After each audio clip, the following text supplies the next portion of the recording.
क्या पुलिस और कानून नाफिज करने वाले इदारों को आपके मैसेजेस पढ़ने की इजाज़त होनी चाहिए? एक बहुत ही अहम सवाल। इंटरनेट पर आप चैट करते हैं, मैसेज करते हैं, वो कौन कौन पढ़ सकता है? आइए आपको ये मालूमात देते हैं।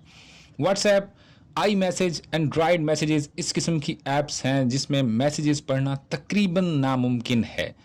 इसे एंड टू एंड इंक्रिप्शन कहते हैं। व्हाट्सएप कंपनी मीटा के मालिक मार्क जकरबर्ग ने कहा है 2023 के एंड तक फेसबुक मैसेजेस भी एंड टू एंड इंक्रिप्ट हो जाएंगे। इसके अलावा ट्विटर, इंस्टाग्राम भी एंड टू एंड इंक्रिप्टेड हो जाएगा। लेकिन पूरी दुनिया की हुकूमतें इन इकदामात से परेशान हैं और बाज़ ने तो इस इकदाम को गैर कानूनी देने की धमकी भी दे डाली है। लेकिन ऐसा क्यों है?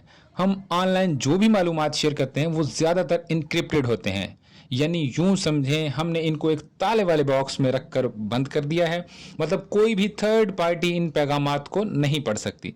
लेकिन अगर ये ऐप्स बनाने वाली जो कंपनियां हैं आपके मैसेजेस इनको पढ़ने पड़ें तो वो खोल कर इनको पढ़ने लायक बना सकते हैं। कभी कभी हुकूमतें और पुलिस उनको ऐसा करने के लिए कहते हैं।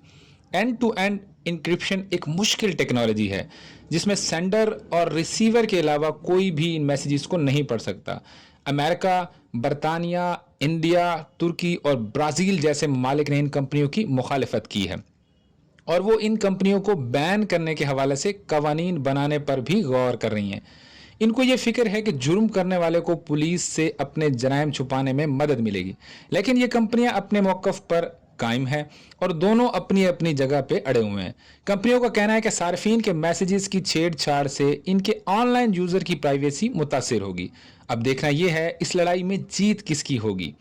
क्या कुछ ममालिक इन ऐप्स को बैन कर देंगे या ये कंपनियां इन मसाइल के हल के लिए कोई रास्ता निकालेंगी? इस बात को देखने के लिए मज़ीद इंतज़ार करना होगा। ऐसी मज़ीद मालूमात से भरी वीडियोज़ देखने के लिए हमारा यूट्यूब और फेसबुक चैनल ANN देखते रहें।